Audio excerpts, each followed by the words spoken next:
삶을 드리는 예배자라는 말씀으로 함께 나누겠는데요.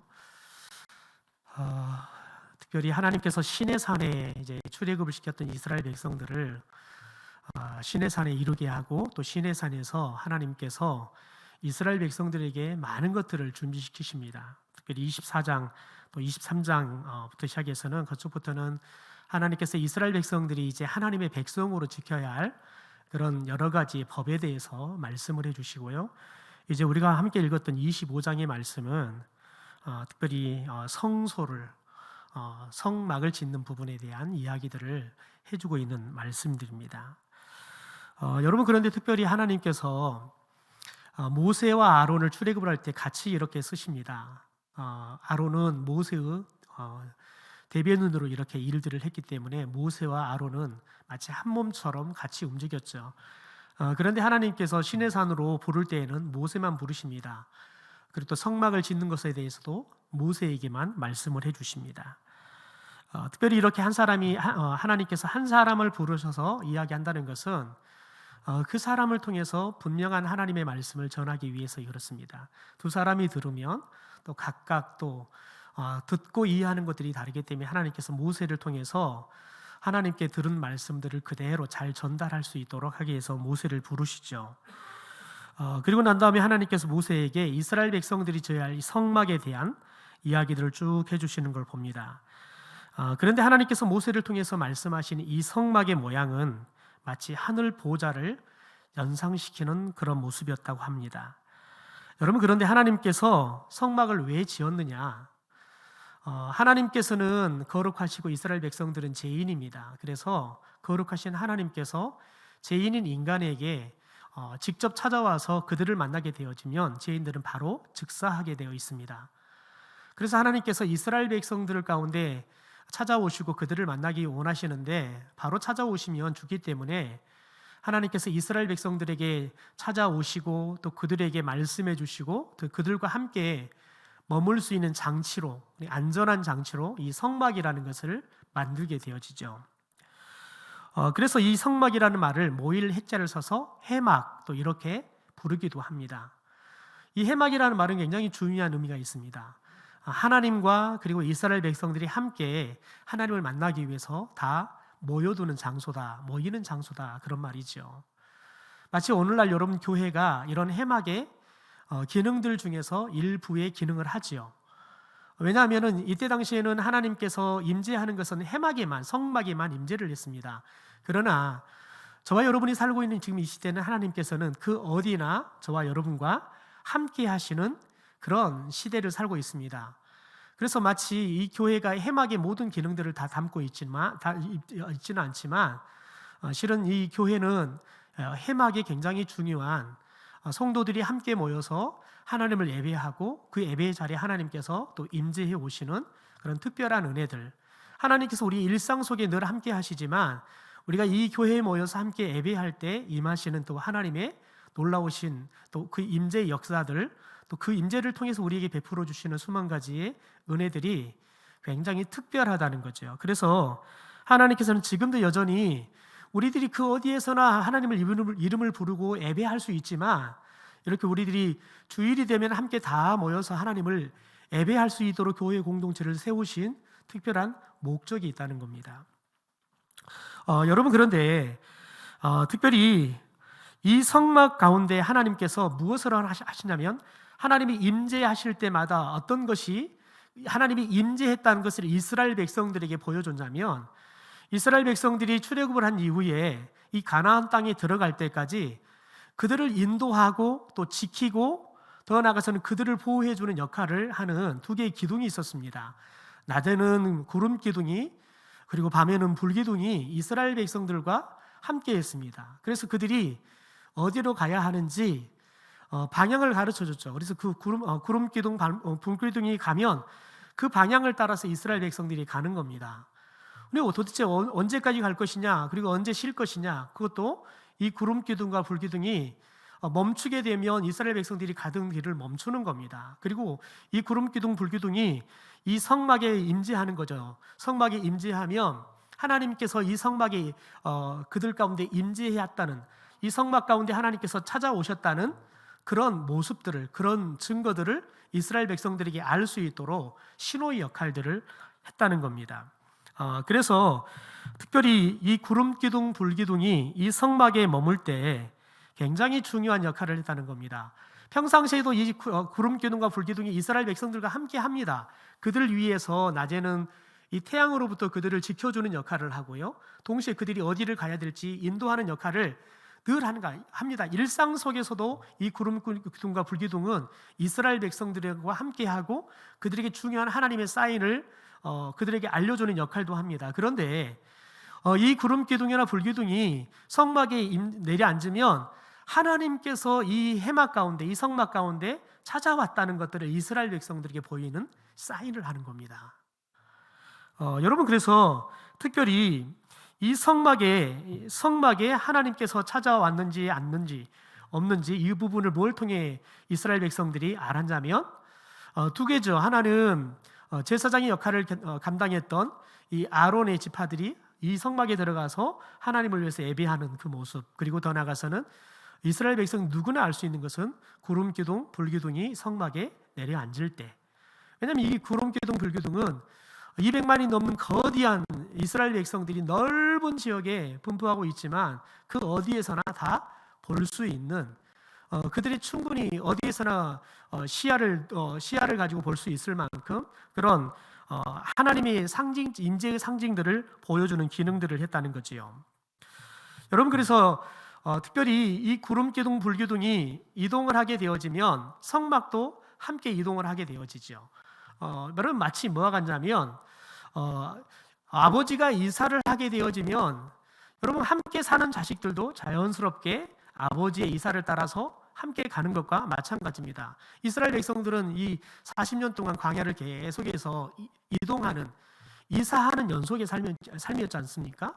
그래서 마치 성막이 이동을 하면 구름 기둥, 불 기둥도 함께 이동을 하고, 그걸 보면서 이스라엘 백성들이 함께 또 이동을 하는 것을 보고, 또 하나님께서 이 구름 기둥, 불 기둥이 멈추고 그래서 성막에 임재하면 하나님께서 그들 가운데 임재하고 말씀해 주시고, 또 그들을 위해서 제사장들이 예배를 드리고, 그래서 하나님과의 특별한 예배를 통해서 교제하는 시간들을 갖는 그런 굉장히 중요한 역할들을 이 성막과 성막 위에 머무는 구름 기둥, 불 기둥이 했다는 겁니다. 여러분, 그런데 굉장히 중요한 게 있습니다. 우리가 오늘 자막을 하나 화면을 통해서 하나 봤으면 좋겠는데요, 이 성막이 멈추었을 때, 성막이 처지고 하나님의 임재가 이곳에 임할 때 어떤 대열을 가지고 이스라엘 지파들이 이 성막을 중심으로 해서 그들도 장막을 치고 머물러 했냐면, 제가 지금 그림을 했던 것처럼 성막이 한 가운데 있습니다. 그리고 레위 지파들이 이 동서남북으로 이렇게 레위 지파들이 잠을 잘 수 있는 그런 장막을 치는 거죠. 그리고 이제 그 너머로 이제 동서남북으로 해서 하나님께서 정하신 그 포지션마다 12개의 지파들이 11개의 지파죠. 11개의 지파들이 쭉 텐트를 치고 거기에 이제 머무는 겁니다. 여러분, 이것은 굉장히 중요한 의미를 우리 가운데 이야기해 줍니다. 지금 이스라엘 백성들이 이제 딱 가다가 이사를 하다 머문다는 거지요. 여러분, 머문다는 건 그들이 그곳에서 일상의 삶을 산다는 겁니다. 여러분, 일상의 삶을 살 때 이스라엘 백성들은 무엇을 중심으로 살았냐면 성막을 중심으로 그들이 일상을 살았다는 겁니다. 다시 말해서 성막은 하나님의 임재를 경험하는 시간입니다. 그걸 오늘 현대적으로 해석한다 그러면 바로 예배인 겁니다. 예배가 삶의 중심이 되었다는 겁니다. 예배가 삶의 중심이 되어서 그들이 이 예배를 중심으로 해서 삶의 근거지를 이루고 그리고 일상생활을 했다는 겁니다. 여러분, 저와 여러분의 일상생활의 중심이 뭡니까? 우리는 무엇으로부터 우리의 일상생활에 중심을 두고 우리는 생활하고 있냐는 거예요. 이걸 다른 말로 이야기한다 그러면 여러분이 일상생활을 하는 데 있어서 여러분의 삶을 움직여가는 핵심 가치가 뭐냐는 거예요. 어떤 사람은 돈이 핵심 가치가 되어지면 돈을 벌기 위해서 밤낮 가리지 않고 일을 하지요. 어떤 사람은 즐기는 게 인생의 핵심 가치가 되어지면 어떻게 하면 열심히 즐기며 살 것인가, 돈을 벌더라도 즐길 수 있을 만큼 돈을 버는 겁니다. 그 이상 절대 돈을 벌지 않아요. 그래서 요즘 젊은 세대들은 많은 돈을 주는 직장보다는 그들이 즐길 수 있는 재정적인 그런 보상과 동시에 시간을 허락할 수 있는 직장들을 더 선호한다 그러지요. 왜냐하면 삶의 목적이 즐기는 데 있기 때문에 그렇습니다. 그래서 많은 젊은이들이 결혼하면 예전에는 결혼하기 전에 살 집부터 마련했는데 요즘 젊은 사람들은 실은 신혼여행을 어떤 사람은 세계 일주를 1년 내내 하는 겁니다. 근데 어떤 비용 갖고 하냐면 전세 집 어딜도 갖고 전 세계 일주를 하는 겁니다. 왜냐하면 그 사람들은 우리가 결혼을 하더라도 우리는 돈 벌고 집 짓고 그렇게 살기 위해서 결혼을 하는 게 아니라 두 부부가 우리가 인생을 즐기며 살자, 그게 인생의 핵심 가치가 되기 때문에, 그래서 두 부부가 결혼하고 첫 출발을 할 때 그들은 다른 사람들은 대부분 집에다 투자하는 그 돈을 가지고 세계 여행을 하는데 죄송합니다. 투자하는 거죠. 그러면 대부분이 양쪽의 부모님들은 걱정하죠. 쟤네들을 그러면 1년 동안 여행하고 돌아와서 도대체 어디 살려고 저러는가 모르겠다고, 답이 없다고 부모님들은 그럽니다. 여러분, 그런데 요즘 젊은 사람들은 전혀 걱정하지 않습니다. 뭐 돌아와서 월세 내고 살면 되고 뭐 걱정하지 않습니다. 왜냐하면 핵심 가치를 즐기는 데 두기 때문에 그렇습니다. 그래서 두 사람에게 즐기는 데 있어서 방해가 된다 그러면 때로는 직장도 그만둬 버립니다. 때로는 아이를 낳는 것도 포기합니다. 우리는 애 낳지 말고 둘이 잘 살자, 재밌게 살자, 그러는 사람들이 굉장히 의외로 많아지고 있다는 겁니다. 왜냐하면 핵심 가치가 변해버리기 때문에 그렇습니다. 그러니까 여러분, 우리들이 여러 가지 아이들을 많이 낸다, 지금 우리나라 심각하다라고 이야기하지만, 여러분, 그런 문제를 진단하고 앞으로 우리가 몇 년 후가 되면 이런 상태면 우리나라는 자연 소멸되게 된다, 여러분, 이런 이야기가 그 사람들에게는 조금도 마음으로 움직이는 이야기가 되지 않습니다. 왜냐하면 자신들이 즐기는 데는 아무런 상관이 없기 때문에 그렇습니다. 그래서 여러분, 중요한 건 뭐냐면 그들의 삶의 핵심 가치가 바뀌지 않으면 그들은 절대 아이를 낳지 않죠. 여러분, 그래서 교회 역할은 매우 중요합니다. 교회는 사람들에게 있어서 삶의 핵심 가치를 가르쳐주는 곳이기 때문에 그렇습니다. 오늘날 한국에 있는 학교들은 생활의 핵심 가치를 가르쳐주지 않습니다. 어떻게 하면 점수를 하나 더 맞출 것인가, 이걸 가르쳐줄 뿐이지요. 그러니까 얘들에게 초등학교 생활을 하면서 즐길 수 있는 방법에 대해서, 또 중학생이 되면 중학생으로서의 즐길 수 있는 생활에 대해서, 더 나아가서는 고등학생 나름대로의, 또 대학생이 되면, 여러분, 대학생이 되면 대학 캠퍼스에서 누릴 수 있는 특별한 문화가 있어요. 이 코로나 때문에 우리 아이들이 보면 코로나 시작되면서 신입생들은 무려 2년 동안 캠퍼스의 문화라는 것을 경험하지 못했죠. 이 아이들은 대학은 다니지만 인터넷으로 공부를 하기 때문에 대학 캠퍼스에서 누릴 수 있는 그런 낭만적인 문화들, 또 20대 초반에 할 수 있는 여러 가지의 대학 안에서만 누릴 수 있는 문화들을 거의 상실해버리고 산 거지요. 이건 불행입니다. 왜냐하면 대학은 학문을 하는 곳이기도 하지만 대학에서의 특별한 문화만을 즐길 수 있는 시간이기 때문에 그렇습니다. 그건 대학생들에게 주는 축복이지요. 근데 그것을 누리지 못하죠. 더군다나 코로나 이전에도 그렇고 지금도 그렇고요. 우리 아이들은 이제, 남자들은 군대 갔다 오면 당장 취업의 문제 때문에 학교를 계속 다닐까, 아니면은 휴학을 해놓고 공무원 시험 준비를 준비할까, 이런 고민들 때문에 대학의 문화를 전혀 즐기지 못하죠. 뭐 학교에 있는 동아리나 이런 것들은 아예 즐길 생각도 하지 못합니다. 왜냐하면 아이들이 그걸 즐길 수 있는 마음의 여유가 없습니다. 시간이 없는 게 아니라 마음의 여유가 없는 거예요. 늘 쫓기니까요. 늘 이렇게 살다가는 내가 다른 사람한테 뒤처질 것 같고, 그러니까 늘 불안한 겁니다. 참 안쓰러운 삶을 살아가는 거죠. 여러분, 우리 그리스도인들이 우리 아이들에게 가르쳐줘야 할 삶의 핵심 가치가, 여러분, 세상 사람들이 가르쳐주는 것처럼 돈을 벌고 집을 더 좋은 거 사고 차를 더 좋은 거 사고, 여러분, 이게 되어서는 안 되는 거예요. 왜냐하면 그것은 우리에게 절대적으로 행복을 가져다 줄 수 있는 절대적인 조건은 아니기 때문에 그렇습니다. 여러분, 우리가 생각하기 나름인 거예요. 어떤 사람은, 여러분, 생각이, 나는 차를 갖지 않아도 조금도 불편하지 않는다.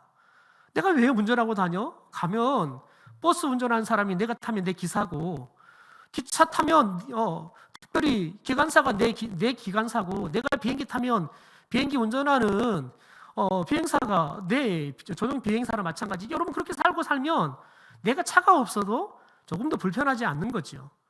충분히 즐길 수 있는 거죠. 그런데 여러분, 우리들이 자꾸 부모님들이 보여주는 게 좋은 차를 타야지만 성공한 것처럼 보이고, 좋은 집을 가져야지만 또 유명한 회사에 들어가야지만 우리 아이들이 성공했다고 자꾸 핵심 가치를 가르쳐주면 아이들은 여러분 살면 살수록 불행해지는 겁니다.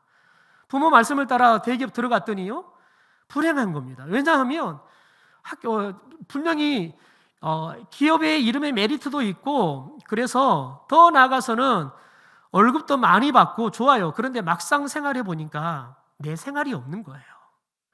그냥 사람들한테 내가 어떤 기업에 다닙니다 자랑거리니 되는데 내 내면으로는 행복하지가 않는 거예요. 그래서 늘 출근하면 내가 언제 그만둘까? 그리고 내가 그만두면 뭘 할까? 뭘 할까 생각하니까 돈이 있어야 되니까 가서 늘 뭐 하고 있냐면 주식하고 있고 어떻게 하면 코인으로 돈을 벌까? 이게 오늘 대기업의 많은 직원들의 머릿속에 지배하고 있는 특징이라고 이야기해요. 안타깝지요. 여러분, 저와 여러분이 말씀이 우리의 삶의 핵심 가치가 되고 더 나아가서 예배가 저와 여러분의 핵심 가치가 되어지면 여러분 세상 사람들이 생각하는 핵심 가치를 거스르면서도 저와 여러분은 충분히 행복한 삶을 살게 될 줄 믿습니다. 그러면 여러분 오늘 특별히 이 성막을 다른 모든 지파들이 핵심에 두고 특별히 하나님을 예배하는 삶, 이 삶이 삶의 중심이 되는 것, 핵심 가치가 되는 것, 여러분 이것이 그리스도인의 진정한 행복한 삶이고 우리가 추구해야 할 그런 삶이라는 사실들을 저와 여러분이 알 수 있게 되기를 주님의 이름으로 축원합니다.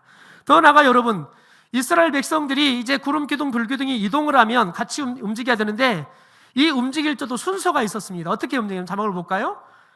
제일 앞에 레위인들이 언약궤를 메고 가야 했습니다. 이 언약궤 안에는 하나님이 주신 십계명의 돌판이 있는 겁니다. 다시 말해서 하나님의 말씀이 가장 앞서서 갔다는 거예요.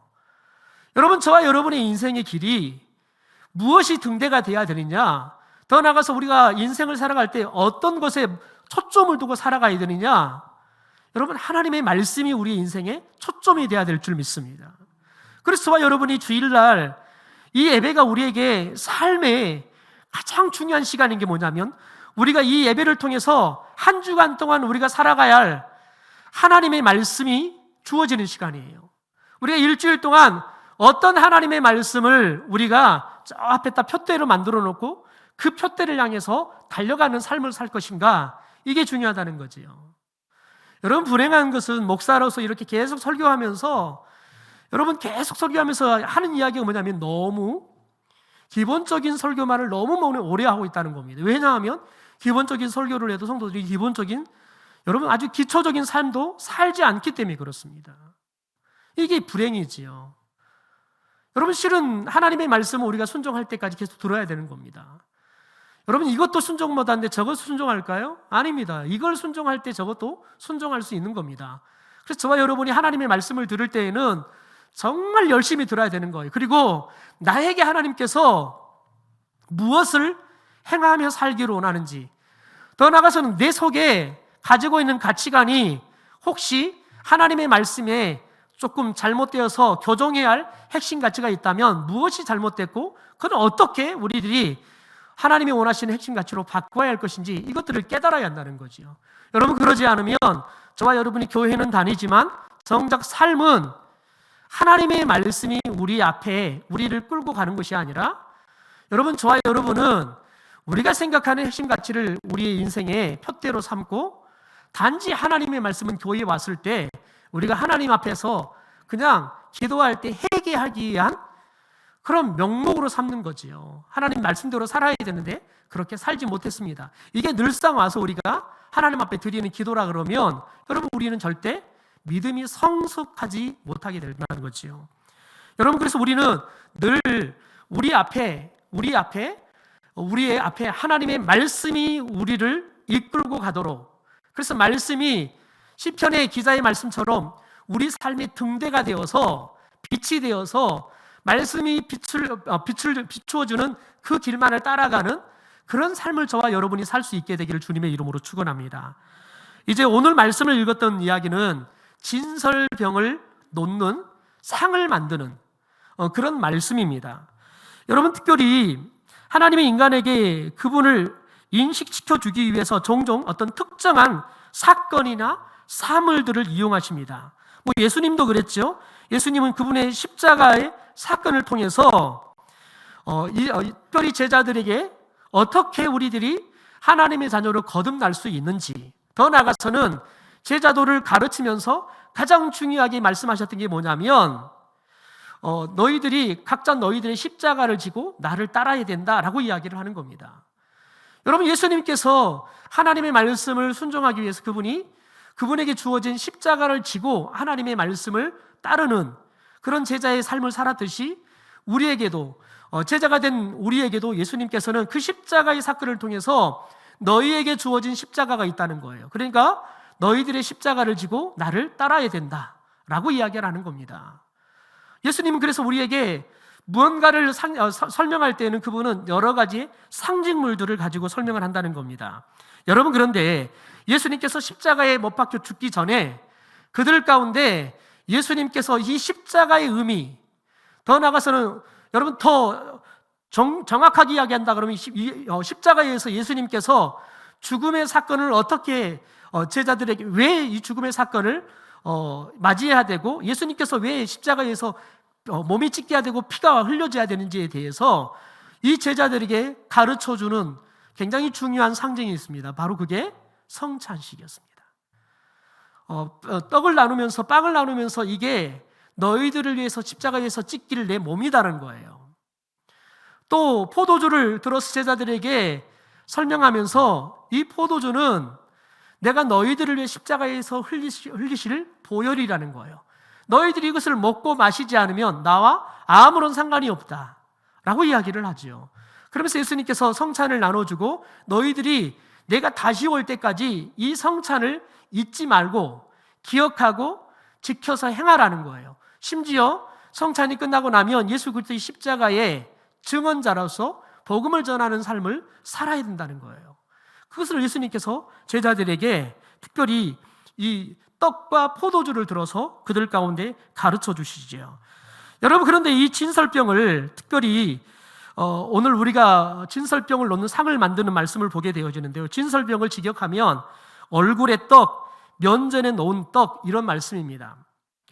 여러분, 이 진설병, 그래서 하나님께 바치는 거룩한 떡이다. 다시 말해서 하나님의 면전에 놓는 떡이다 이 말입니다. 그러니까 하나님께 바치는 거룩한 떡이다라는 의미를 갖고 있는데요. 제사장들은 매 안식일마다 이 진설병이 올려져 있는 떡상을 특별히 하나님께 바쳐야 되는데 어떻게 바쳤냐면 지금 그림에 나와 있는데요. 한 줄에 6개씩 쌓아서 2줄로 저렇게 이 진설병을 상위에 얹어서 하나님께 놓아야 하는 겁니다. 여러분, 그런데 12개인데 12개는 12지파를 상징하는 겁니다. 그러니까 여러분, 진설병을 상위에 12개를 놓는다는 것은 이스라엘 12지파가 이제 약속의 땅인 가나안 땅에 들어가서 이제 그들이 그곳에서 일상을 살면서 하나님이 주신 축복을 이제 삶으로 거두게 될 거예요. 그곳에서 하나님이 주시는 열매들을 거두게 될 것인데 하나님의 축복들을 거두어서 그것들을 진설병으로 하나님 앞에 드리는 겁니다. 이것은 무엇 또 이야기를 하냐면 그들이 가나안 땅에 들어가서 하나님이 주신 수고할 일이 있을 거라는 거예요. 신성한 노동이 그들 가운데 일어나게 될 거라는 거죠. 그래서 그들이 노동을 한 만큼 하나님께 축복을 줄 것인데 그것들을 하나님께 바친다는 의미가 있는 겁니다. 여러분, 저것은 이스라엘 지파들이 다 바치는 건데 실은 그것을 뭘 의미하냐면 하나님이 우리에게 11조를 바쳐라 또 재물을 바쳐라라고 이야기하는데 그것은 단순하게 하나님께서 말씀하시는 어떤 의미가 있냐면 저걸 바치는 것은 우리의 삶 자체를 바치라는 거예요. 11조도 마찬가지입니다. 우리가 벌어들인 10분의 1 중에 하나님 10분의 1을 하나님께 드리는 거지만 실은 10분의 1이라는 것은 상징적인 겁니다. 우리 삶은 전부 다 하나님 겁니다. 하나님께서 모든 걸 주셨기 때문에 우리가 살 수 있습니다. 그래서 우리가 10분의 1을 떼어서 내 모든 것들이 다 하나님 것입니다 라고 고백하고 드리는 거죠. 단지 10분의 1만 드리지만 그 10분의 1 속에는 뭐가 들어가 있냐면 내 모든 것은 다 주님 겁니다 라는 것들을 우리가 신앙으로 고백하며 드리는 거지요. 마침 여러분 진설병도 마찬가지입니다. 이스라엘 백성들이 가나안 땅에 들어가서 이제 그들이 하나님의 백성으로 살게 될 것인데 여러분, 그들이 그곳에 살면서 하나님이 주신 모든 삶들이 다 하나님으로부터 온 겁니다. 여러분 생각해 보십시오. 40년 동안 이스라엘 백성들이 가나안 땅에 들어갈 때까지 광야를 움직일 때 그들이 일을 했습니까? 물을 먹기 위해서 샘을 팠습니까? 그들은 단 한 번도 일하지 않았습니다. 하나님의 말씀을 따라서 그들이 한 것은 텐트를 치고 텐트를 걷고 하나님이 가라 하면 가고 먹으라 하면 먹고 하나님이 시킨 대로 했습니다. 그랬더니 일하지 않아도 40년 동안 200만이 넘는 사람들이 굶지도 않고 목말라 죽지도 않고 그들이 살아가는 겁니다. 그러니 여러분, 가나안 땅에 들어가 산다는 것, 그것은 하나님이 그들에게 허락하신 특별한 은혜인 겁니다. 생각해 볼까요? 여러분, 출애굽을 할 때, 애굽을 나올 때 만 20세 이상이 된 사람 중에서 가나안 땅에 들어간 사람은 몇 명일까요? 딱 2명입니다. 심지어 이스라엘 백성들을 인도했던 모세도 못 들어갔습니다. 딱 2사람입니다. 여호수아와 갈렙, 딱 2사람만 들어갔습니다. 나머지들은 그들이 이 광야 땅에서 하나님께 불평불만하다가 다 그들이 가나안 땅을 들어가지 못하고 광야에서 다 죽었습니다. 그리고 이 가나안 땅에 들어간 사람은 애굽에서 나올 때 20세 이전에 됐던 미성년자들만 들어갔습니다. 그리고 광야에서 태어났던 사람들만 들어간 겁니다. 그러니 여러분 생각해 봅시다. 가나안 땅에 들어갔던 사람들은 어떻게 보면 여러분 출애굽했던 사람들보다 더 특별한 은혜를 본 사람들인 거예요. 정말 특별한 은혜를 본 사람들인 거예요. 그리고 더 나아가서는 이 가나안 땅은 들어갔더니 그냥 맨 땅이 아니에요. 이미 가나안 원주민이 살고 있는 겁니다. 그런데 하나님께서 이들과 정복 전쟁을 통해서 그 땅을 차지하게 한 겁니다. 그런데 생각해 봅시다. 이스라엘 백성들은 잘 할 줄 아는 게 뭡니까? 텐트 싸고 푸고 치는 거, 이거 외에는 할 줄 아는 게 없어요. 왜냐하면 그들은 40년 동안 하는 건 늘 그거였어요. 그들은 전쟁할 줄 몰라요. 그런데 여러분, 가나안 땅에 있는 사람들은 전쟁에 능한 사람들이에요. 그런데 어떻게 그들을 어떻게 이겨요? 무기도 안 되죠? 더 나가서 싸우는 전력도 안 되죠. 아무것도 안 되는 겁니다. 그런데 그들이 하나님의 전적인 은혜로 가나안 땅을 그들이 차지해서 들어간 겁니다. 그런 여러분 생각해 보십시오. 그들이 가나안 땅의 삶은 전적인 하나님의 은혜인 거예요. 그래서 그들이 가나안 땅에 들어가서 농사를 짓고 하나님께 드리는 이 진설병은 우리의 모든 삶은 다 하나님으로부터 온 것이고 다 하나님의 것입니다 라는 신앙의 고백이 담겨서 주님 앞에 드리는 거였다는 겁니다. 여러분, 그런데 오늘 말씀에 보면 특별히 이 진설병을 넣는 상을 만드는 건데요, 여러분, 상을 만드는 건 굉장히 중요합니다. 여러분, 그런데 이것보다 더 중요한 게 있습니다. 왜 상을 만듭니까? 진설병을 놓기 위해서 상을 만드는 겁니다. 만약에 상을 잘 만들어놔도 그곳에 진설병을 올려서 하나님께 드리지 않는다 그러면 그 상은 아무런 의미가 없는 상인 거지요. 여러분, 그런데 특별히 이 진설병이 12지파를 상징한다 그랬습니다. 더 나아가 12지파들이 자기들의 삶 전체를 하나님께 드린다는 의미로 이 진설병을 드린다라고 의미했습니다. 여러분, 이것은 무엇을 의미하냐면 하나님께서 이스라엘 백성들에게 성막을 짓고 그곳에 하나님께서 이스라엘 백성들이 하나님을 예배할 수 있도록 장치를 만들었어요. 그런데 그들을 예배하러 올 때에는, 특별히 가나안 땅에 들어가서 그들이 예배하러 올 때에는 그들이 일상생활 속에서 하나님과 함께 사는 겁니다. 그리고 하나님의 전적인 은혜로 하나님의 도우심으로 사는 겁니다. 그 하나님의 도우심에 대한 그들이 삶으로 경험하고 하나님의 이런 은혜 저런 은혜를 베풀었습니다. 그리고 돌아보니까 하나님의 은혜가 아닌 게 없습니다. 내 삶은 다 전적인 하나님의 은혜고 하나님이 주신 겁니다. 그러니까 내 것이 아니라 하나님 거고 지금 나한테 있는 것은 하나님께서 저에게 맡겨준 것 그 이상도 이하도 아닌 거지요. 여러분이 죽어서 가져갈 수 있는 게 뭐가 있을까요? 우리 정서훈 집사님께서 돌아가시고 난 다음에 장례를 마쳤는데 자녀분들이 제게 뭘 하나 이렇게 뭉텅이를 줘요. 그래서 봤더니 우리 정서훈 집사님 평생 봤던 성경인 거예요. 얼마나 성경을 봤던지 그냥 성경이 이만해져 버렸어요. 그걸 저희가 갖고 있는 것보다는 목사님이 가져가는 게 좋을 것 같습니다. 아무래도 이제 목사가 교회 갖다 놓는 게 더 의미가 있을 것 같은가 봐요. 그래서 저한테 가져가라고 주더라고요. 그래서 제가 가져왔어요. 그럼 저한테는 아무런 쓸모가 없는 거예요. 왜냐하면 너무 커서 가지고 다닐 수도 없고 성경이 너무 낡아서 볼 수도 없어요. 여러분, 그걸 가져왔는데, 여러분, 중요한 것은 집사님께서 제가 그 성경을 볼 때 집사님께서 잘 보이지 않는 눈 가지고 그 성경을 얼마나 보려고 애를 썼을까. 그 집사님은 또 그 무거운 것을 또 가방에 넣고 주일마다 교회 오면서 그냥 이 몸도 자기가 잘 가누지 못하는데 그것을 또 들고 다니시려 얼마나 애를 썼을까. 보물처럼 생각한 거죠. 보물처럼 생각한 거란 말이죠. 여러분, 그런데 집사님이 늘 고백하는 건 뭐냐면 자기가 지금 살아오는 것, 그게 다 하나님의 은혜였다는 거예요. 늘 고백하는 건 다 하나님의 은혜였다는 거예요. 내가 젊었을 때에는 참 어려웠는데 지금 내가 이렇게 사는 건 다 하나님의 은혜였다는 거예요. 여러분, 그래서 그분은 하나님의 말씀이 소중했던 거예요. 그래서 그 말씀이 이렇게 뻥튀기 되듯이 성경이 이렇게 커지도록 그 말씀을 또 보고 또 본 거예요.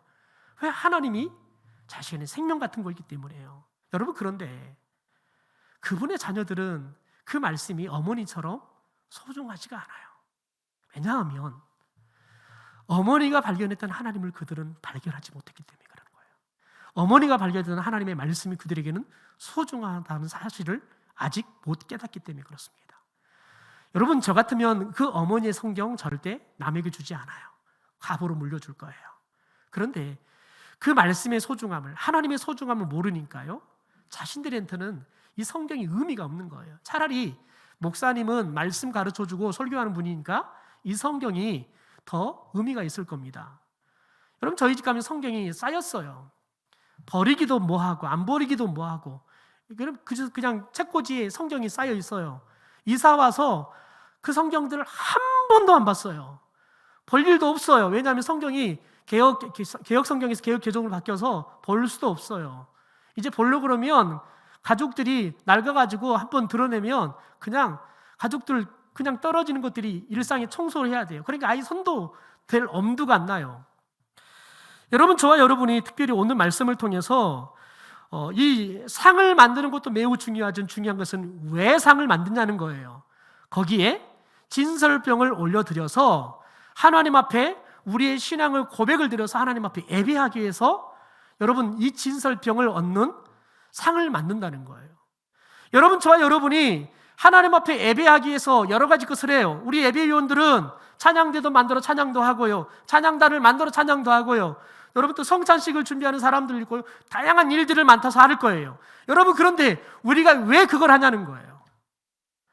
여러분, 저와 여러분이 하나님이 우리를 만드시고 우리를 부르신 인생의 그 목적에 맞는, 우리가 하나님을 찬송하고 하나님을 예배하기 위해서 저와 여러분이 진설병 상을 만들고 더 나아가 거기다 진설병을 얹어서 우리의 신앙 고백을 담아서 하나님 앞에 예배하기 위해서 만들듯이 저와 여러분이 하는 모든 것들이 하나님을 예배하고 그 예배를 통해서 우리가 하나님의 임재를 경험하고 또 그 임재를 통해서 하나님의 음성을 들으며 우리가 어떻게 삶을 사는 것이 하나님께서 원하시는 삶인지 그것을 깨닫기 위해서 저와 여러분이 예배위원으로 찬양대도 하고 찬양단도 하고 다양한 일들을 한다는 거지요. 저는 특별히 오늘 예배위원들이 어떻게 보면 매 주일마다 똑같이 찬양대합니다. 찬양단합니다. 똑같은 일들이 반복이 됩니다. 여러분, 그럼 반복되다 보면 우리 안에 새로움이 없습니다. 우리 안에 그냥 자연스럽게 그냥 구습을 따라 사듯이 아무런 느낌 없이 할 수 있다는 거지요. 그러나 여러분, 하나님이 원하시는 건 뭐냐면 지난 한 주간 동안 우리들이 우리의 일상을 통해서 우리가 하나님을 어떻게 경험했는지, 하나님이 베풀어 주신 은혜는 뭐였는지, 여러분 이것들을 경험하면서 우리가 하나님 앞에 예배할 때에는 우리의 삶의 이 모든 것들이 다, 또 이런 축복들이 다 하나님의 것입니다 라고 우리가 고백하며 예배하는 것이 저와 여러분이 지금 맡고 있는 그런 여러 가지의 직분들, 더 나아가서 우리의 일상이 하나님을 온전히 예배하기 위한 또 다른 도구고 시간이고 직책인 줄 믿습니다. 그러므로 여러분, 저와 여러분이 일상에서 하나님과 함께 더불어 여러분 동행하는 삶을 살 뿐만 아니라 하나님의 음성에 늘 민감하게 반응하고 하나님이 원하시는 삶, 하나님이 원하시는 방향을 향해서 달려갈 뿐만 아니라 하나님이 원하시는 삶을 살면서 우리가 예배하러 왔을 때에는 여러분 그 삶을 우리의 믿음으로 고백하며 드리는 진정한 산 제사를 드릴 수 있는 저와 여러분이 되기를 주님의 이름으로 축원합니다. 여러분이 찬양대가 늘 새로워진다면 매일마다 매주마다 하나님 앞에서 우리가 하나님 앞에 드리는 믿음의 고백을 가지고 우리가 동일한 찬송이지만 그 안에 찬송이 담기는 믿음의 고백의 이야기들은 조금씩 다르지만 여러분 우리들이 지난 한 주간의 삶 가운데 만났던 하나님, 그분이 베풀어 주셨던 은혜들을 우리가 우리의 믿음의 고백을 담아서 하나님께 예배를 드린다면 우리 예배는 늘상 하나님께서 받으시는 아벨의 예배가 될 줄 믿습니다.